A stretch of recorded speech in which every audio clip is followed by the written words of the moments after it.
Welcome to Nerdarchy, for nerds by nerds. I'm Ryan, and today we're going to do an intro into Dungeons & Dragons character classes.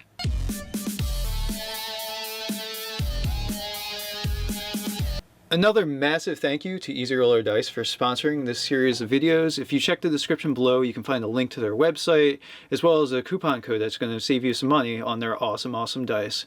So in today's video, we're going to do an overview of the player character classes. Out of the player's handbook, there's 12 of them. You have your martial-oriented classes, your barbarian, your ranger, your fighter. So primarily a martial character, they're going to use some sort of weapon, whether it's melee or range, and they're going to just make attacks. Now, some characters have a little bit of spellcasting as well, but primarily the thing that they're going to do is with a weapon. And then you have your spellcasting character classes. So your druid, your cleric, your sorcerer, your wizard, all those that they solve problems typically with magical abilities. And they may make attack rolls to accomplish things, but the attack is going to be made via a spell, a magical effect. And some of these classes blur the lines between what's a spellcasting class and what's a martial class. There's a fighter and rogue build that gets some abilities comparable to a wizard, but not quite as good. The bard also gets quite a bit of spellcasting and has some other interesting abilities to choose from.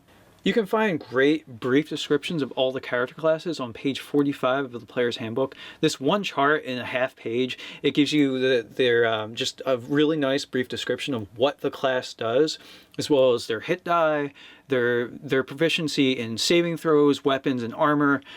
Just a lot of great information in one half page of content. For new players, I might recommend starting at first or second level. It's just less things to worry about and manage on your character sheet. You don't have to keep track of a bunch of different options that you're not super familiar with to begin with.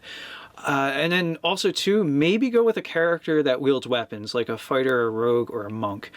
Really, those are all still some of my favorite character classes to play. Like, I like wizards, but the rogue and the monk especially are just super interesting character classes to play as well. When choosing a character class, think about any sort of character from whatever you're into, whether it's a book, movie, video games, and in the same way that we took Reinhardt from Overwatch and sort of made a paladin character built after them, you can do that again and again. Just when you're determining what character class they might be, think about how they overcome obstacles, and that could give you pretty good insight into what character class you might make them. Say for instance, if you're trying to make a D&D-esque Batman, well, maybe rogue or monk might be a good way to go about building a comparable character. And for instance, if you wanted to make a character like Link from Zelda, probably ranger would be a good start for making that character. If you know what character class you want to play, you can absolutely start from there. There's no wrong way to start thinking about how you want to make a character. And then from there, you can figure out what race or background you would want to have. Now, you can either choose a race that's the sort of perfect optimal choice, or just the race option that seems like it would be cool. Like, yeah, I want to play a tiefling fighter. Why not? When you have the option to choose where you put your ability scores, it's really hard to make a bad character. Since at best your modifier, if you made the optimized choice, you would have a +3 modifier to do something. If you just have a +2, that's only the difference of 5% when you're rolling a 20-sided die to determine whether you're successful.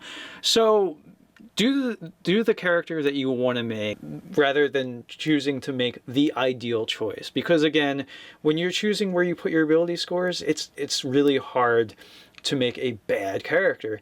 And from there, you can take the suggestions of the player's handbook. They have the quick build option and throughout the player's handbook that's going to tell you, okay, you put your first best score in this score if you wanted to make this kind of character, and then it tells you secondarily where to put the second highest score. And if you follow those suggestions, you'll make a character that's perfectly viable and perfectly legitimate for playing D&D.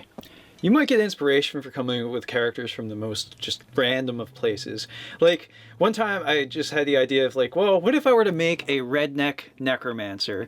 So when I was thinking about that, well, what would be a good racial choice for a wizard that chose to go the necromancer route? Well, Tiefling's kind of creepy and eerie, that's good. And well, with Tiefling, I could literally make him red and kind of demonic, so that's cool. So, and thus, Brimstone, the Red Necromancer, was born, who also happened to be red. And then, like, when I was thinking about him further, I was like, all right, maybe his robe kind of looks like overalls a little bit, but maybe he had a cowl.